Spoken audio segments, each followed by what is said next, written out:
மத்திய அரசு தாக்கல் செய்திருக்கும் நிதிநிலை அறிக்கை இந்தியாவின் வளர்ச்சிக்கு வழிவகுப்பதோடு உலக அளவில் இந்திய பொருளாதார நிலையில் வலுவான நாடாக உயர்வதற்கு வழிவகுக்கும் என அதிமுக பொதுச் செயலாளர் எடப்பாடி கே பழனிசாமி புகழாரம் சூட்டியிருக்கிறார். இது பற்றிய விவரங்களை வழங்குவதற்காக நமது தலைமை செய்தியாளர் ஜெயக்குமார் இணைப்பில் இணைந்திருக்கிறார்.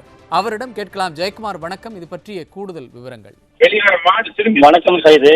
2026-27 ஆண்டிற்கான மத்திய நிதிநிலை அறிக்கை குறித்து அனைத்திந்திய அண்ணா திராவிட முன்னேற்ற கழகத்துடைய பொதுச் செயலாளரும் சட்டமன்ற எதிர்க்கட்சி தலைவரும் முன்னாள் முதலமைச்சருமான புரட்சித் தமிழர் எடப்பாடி கே பழனிசாமி அவர்கள் அறிக்கை வெளியிட்டிருக்கிறார்.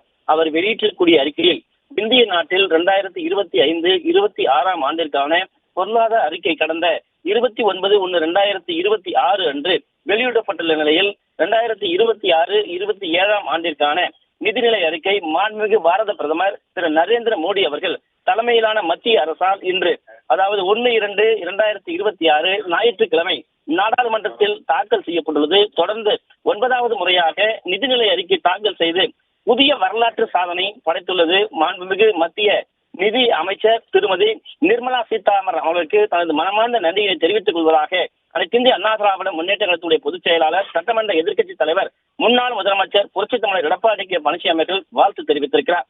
2025-26 ஆண்டுக்கான பொருளாதார அறிக்கை உலக அளவில் போர் போன்ற பதற்றத்தால் உள்ள உறுதியற்ற சூழ்நிலையிலும் இந்திய பொருளாதார வளர்ச்சிக்கு 2025-26க்கு 6.5% இருந்து 7% உயரும் என்றும் 2026-27 6.8 முதல் 7.2% இருக்கும் என்றும் குறிப்பிடப்பட்டுள்ளது.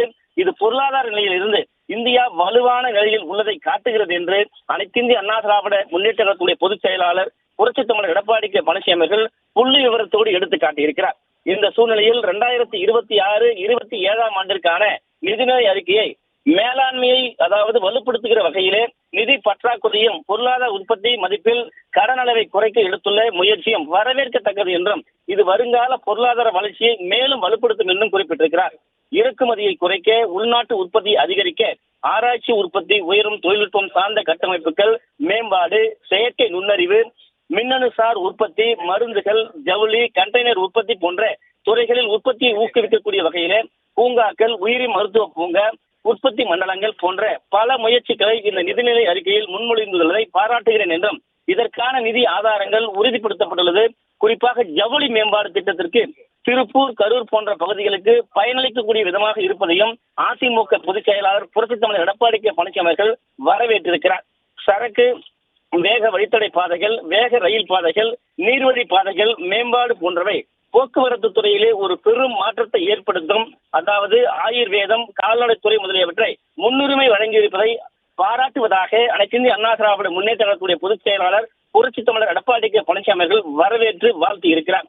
சிறு குறு தொழில் மேம்பாட்டுக்கு பல திட்டங்கள் அறிவிக்கப்பட்டிருக்கிற சூழ்நிலையில் குறிப்பாக நிதி ஆதாரம் பெறுவதை உறுதி செய்ய ரூபாய் 2000 கோடி மற்றும் சிறு குறு தொழில் வளர்ச்சிக்கு நிதியாக ரூபாய் 10,000 கோடி ஒதுக்கீடு போன்றவை மிக உதவியாக இருக்கும் என்றும் சிறு குறு தொழில் அதிக அளவிலே இருக்கக்கூடிய தமிழ்நாடு இதனால் மிக அளவிலே பயன்பெறும் என்றும் அதிமுக பொதுச் செயலாளர் புரட்சித் தமிழர் எடப்பாடி கே பழனிசாமி தெரிவித்திருக்கிறார்.